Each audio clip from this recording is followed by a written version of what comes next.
Welcome back after the break. Azhar Siddique साहब, एक तरफ हमने बताया कि नून लीग का जलसा ननकाना साहब में कैसा हुआ, आप लोग कह रहे हैं कि आप बगैर बल्ले के निशान के भी मुकाबला कर लेंगे, लेकिन हकीकत यह है कि जो आपकी वेबसाइट है इंसाफ.pk, जिस पे आपने कैंडिडेट्स की लिस्ट डाली थी कि ये हमारे बैक्ड कैंडिडेट्स हैं और ये इनके निशान हैं, और दूसरी वो बनाई थी pticandidates.com, गालिबन ये दोनों नहीं चल रही और पाकिस्तान में ये एक्सेस नहीं हो रही, वो VPN लगा के जो जनाब वो चलती हैं, तो कैसे करेंगे आप मुकाबला फिर अगर ये सूरत हाल है? बहुत शुक्रिया जी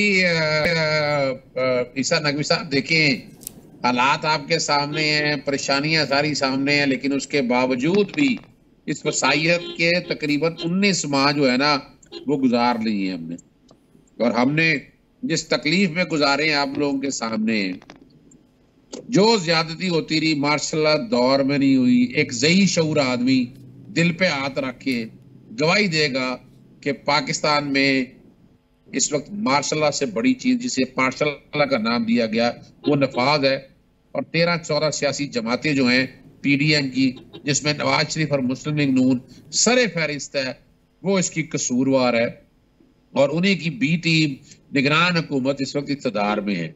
सबूत आपने देख लिए, बच्चे आपने देख लिए, इलेक्शन को कह दिया कि इस पर कोई एक्शन लेगा, कोई एक्शन नहीं लेना, फिर वो रिटर्निंग ऑफिसर का वहां पर मौजूद होना जिस जलसे में। सवाल ये नहीं है, सवाल है कि जो एक बात पहले होती थी कि पटवारी आते हैं जलसे के अंदर, बुलाए जाते हैं, तहसीलदार हैं, अभी तो आपने वो डाटा नहीं इकट्ठा किया।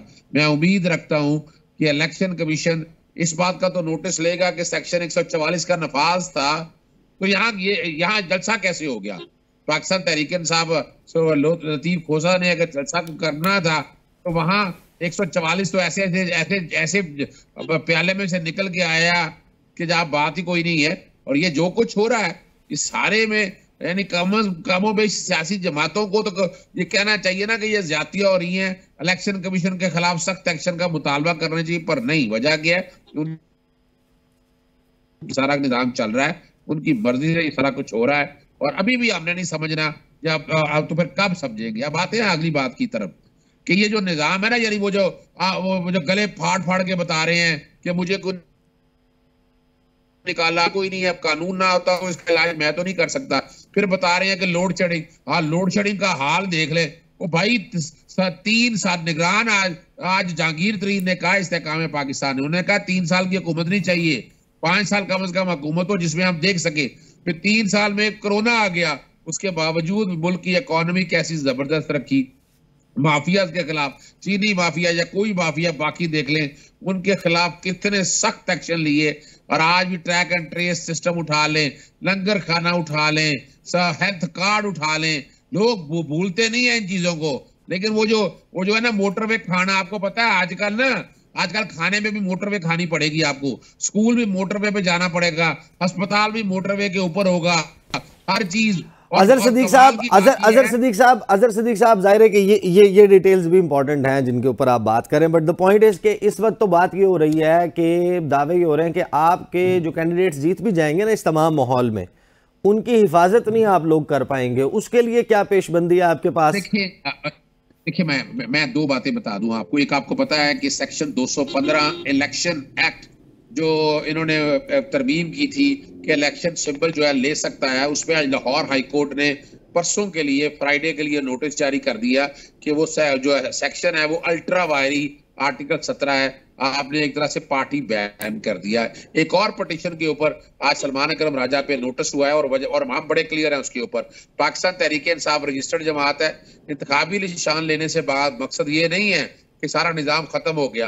इंतखाबी निशान अगर आप ले भी लिया है ना, पार्टी वजूद अपनी जगह है। और मैंने जब नॉमिनेशन पेपर दाखिल कराए थे, मैंने डेक्लेरेशन दी थी 3 सफ़ों की डेक्लेरेशन दी थी, जिसमें अजहर सिद्दीक साहब बाकायदा लिखा था कि अजहर सिद्दीक साहब, आप ये मुझे बता रहे हैं कि सुप्रीम कोर्ट ऑफ पाकिस्तान का ने जो अपील मंजूर की इलेक्शन कमीशन ऑफ पाकिस्तान की, उसके बाद अब लाहौर हाई कोर्ट से ये फैसला आ सकता है जो इफेक्ट है सुप्रीम कोर्ट के फैसले का उसको जायल कर दे। बिल्कुल। देखिए, जब सेक्शन 215 जो है गैर आईनी होगा, जब सेक्शन 215 गैर आईनी होगा तो बात खत्म होगी। तो ये नुक्ता सुप्रीम कोर्ट में आपके लॉयर्स के पास चांस था, वहां पर क्यों नहीं उठाया गया, और ये आप लाहौर हाई कोर्ट क्यों अप्रोच कर रहे हैं? 3 फैसले ऐसे हैं जो पंचायती फैसले हैं। सेक्शन 232 जो है, सुप्रीम कोर्ट ने कहा ये है तो सही, लेकिन किसी ने चैलेंज नहीं किया। सेक्शन 215 में कहा भी सुप्रीम कोर्ट के सामने आ गया, सुप्रीम कोर्ट इसको देखती, उन्होंने कहा किसी ने चैलेंज नहीं किया। ये सुप्रीम कोर्ट के फैसले में लिखा है, मैं ऐसी कोई बात नहीं कर रहा, इसीलिए उसको चैलेंज कर दिया है कि वो ये सारा जितना प्रोसेस है, मैं जो अगली बात कहना चाह रहा हूं ना आपके सामने, वो आ जाएगा परसों के लिए। कल परसों के लिए केस लगा हुआ है। जो बात मैं मेन कहना चाहता हूं ना, वो समझने वाली बात है कि पाकिस्तान तहरीक-ए-इंसाफ ने बाकायदा नॉमिनेशन पेपर दाखिल किए। हम उसमें क्यों चाहते हैं कि प्राइवेट ले, हम सियासी जमातें क्यों चाहती हैं? पाकिस्तान तहरीक-ए-इंसाफ के कैंडिडेट है, हमने बाकायदा अपनी वेबसाइट पे जारी कर दिया है कि ये हमारे कैंडिडेट हैं। इंतखाबी निशान जरूर उनके इनफरादी हैं, लेकिन उससे नुकसान क्या हो रहा है, ये हमें महरूम करना चाहते हैं रिजर्व सीटों से। लेकिन कानून उनको कोई और जमात ज्वाइन करने से नहीं रोकता। एक मिनट, मुझे मैं आपके पास वापस आता हूं आपके पास। ताज हैदर साहब, आप आइन और कानून को भी समझते हैं। ये जो अमेंडमेंट्स हुई थी 2017 वाले एक्ट में भी, और बाकी जो कानून साजी है, उस अमल का आप हिस्सा रहे हैं। ये जो अजहर सिद्दीक साहब फरमा रहे हैं कि 215 जो है वो अल्ट्रा वायरीज ऑफ द कॉन्स्टिट्यूशन है, क्या ये जो तहरीक इंसाफ के लोग हैं जो इलेक्ट होंगे, जिन बुनियादों के ऊपर वो बात कर रहे हैं, आप लोग उनको वैसे शामिल कैसे करेंगे अपने साथ? पहले तो ये बता दें जो बिलावल बात कर रहे हैं। देखिए, आइन और कानून के तहत उनके पास ये ऑप्शन मौजूद है अगर वो आज़ाद हैं। अब उसमें से जो ऐसे हैं कि जो हमारे नुक्ते नज़र से मुत्तफ़िक़ हैं, यानी ये कि जुल्म ज़्यादती नहीं होनी चाहिए, और दूसरे ये कि गरीब के लिए काम होना चाहिए, जो हमारे 10 पॉइंट जो हमने दिए हैं, जो भी मुत्तफ़िक़ हैं, हमें यकीन है कि वो आएंगे हमारी तरफ और हम उन्हें वेलकम करेंगे। बड़ी बात यह है कि जिससे हम बार बार we are apprehensive of that, कि जो हम देख रहे हैं अपनी आँखों के सामने, तो उससे फिर वही सियासी इंतकाम और सब वो सिलसिला, वही जजों पे हमले और वो तमाम चीज़ें फिर शुरू हो जाएंगी। हम इस चीज़ को रोकना चाहते हैं। हमारी बहुत मुखालफत है जो तहरीक इंसाफ करती रही है, और ख़ास तौर से जो दहशतगर्दी हो रही है मुल्क में, उसका हम बराह रास्त ज़िम्मेदार समझते हैं उस हुक्म को कि जिसके तहत 5000 मुसल्लह लोग लाके यहाँ बसाए गए। ये शदीद इख्तिलाफ़ात हैं, लेकिन अब हमें आगे बढ़ना है, और आगे बढ़ना है तो हम चाहते हैं कि इन चीज़ों का ख़ात्मा हो, क्योंकि इन चीज़ों का ख़ात्मा नहीं होगा तो फिर हम मईशत के बारे में संजीदा नहीं हो सकते। ताज हैदर साहब देखें, अब मैं ये पूछना चाहता हूँ कि जब एक शख्स आज़ाद हैसियत में इलेक्ट हो जाता है और उसने कैंपेन की है इमरान खान के नाम पर, वोट मांगा है इमरान खान के नाम पर, आप उसको अपनी इस गुफ्तगू से अट्रैक्ट करेंगे अपनी तरफ कि हम इंतकाम की सियासत को दफन करना चाहते हैं, अगर हमारे नारे के साथ हो तो हमारी जमात में शामिल हो जाओ, पीपल्स पार्टी का हिस्सा बन जाओ, या आप उनकी लीडरशिप से बात करेंगे इमरान खान से कि आप अपने कैंडिडेट्स को हमारे साथ कर दें, हम हुकूमत बनाएंगे और हम इसको ख़त्म करेंगे? हम ये समझते हैं कि तहरीक इंसाफ में अच्छे लोग हैं, लेकिन उनकी जो लीडरशिप है उसने सारी ख़राबी पैदा की है, और हमने बार बार कोशिश की कि उनकी समझ में बात आ जाए, और लेकिन ये कि उसकी वजह से फिर हमें वो लानी पड़ी तहरीक अदम एतमाद पार्लियामेंट के अंदर, नेशनल असम्बली में, और उसको हमने हटाया। तो और उसके बाद भी हमने जब भी कोई मसला हल करने की कोशिश की, आपको याद होगा कि एक बाकायदा कमेटी बनी कि चलो भाई ये इलेक्शन की तारीख़ हम तय कर लें। हमें बताया गया और हमें ये गारंटी दी गई कि इमरान खान इसमें बीच में नहीं बोलेंगे, कमेटी जो तय करेगी वो बात फाइनल होगी। लेकिन उस कमेटी को सबटाज किया गया, हर चीज़ तय हो चुकी थी, और उसकी वजह से ये तमाम जो बहरान था वो ख़त्म हो जाता। लेकिन फिर शाह महमूद कुरैशी साहब अंदर कुछ कह के जाते हैं, वहाँ से फ़ोन आता है।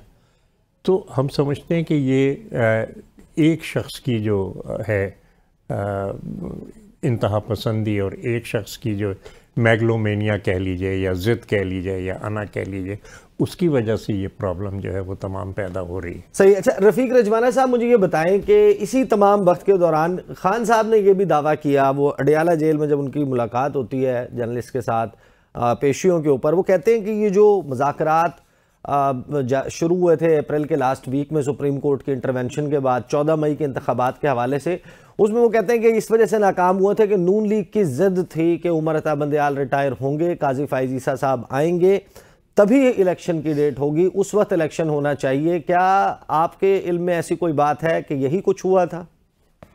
गलत है जी, पॉलिटिकल माइलेज के लिए बात की जा रही है और अपने पैरों पे पानी नहीं पड़ने देना। बात यह है कि अपनी कोताहियों पे पर्दा डालने से कुछ नहीं होता। अगर बैलेंस तरीके से खान साहब चलते तो अदम एतमाद अगर हो भी रही थी तो उस वक्त अपोजिशन में बैठ जाते, अब जेलों से भी बाहर होते, 9 मई का वाकया भी ना होता और आज तसल्ली से अपोजिशन लीडर के तौर पर वहां बैठ के अपनी मियाद पूरी करके इलेक्शन में हिस्सा लेते, जमहूरी अमल का हिस्सा बनते और वर्कर भी सुकून में होते। ना ही उनको इंस्टिगेट किया जाता, ना उनको भड़काया जाता, फौजी तनसीबात पे और रियासती इदारों पे हमले न किए जाते।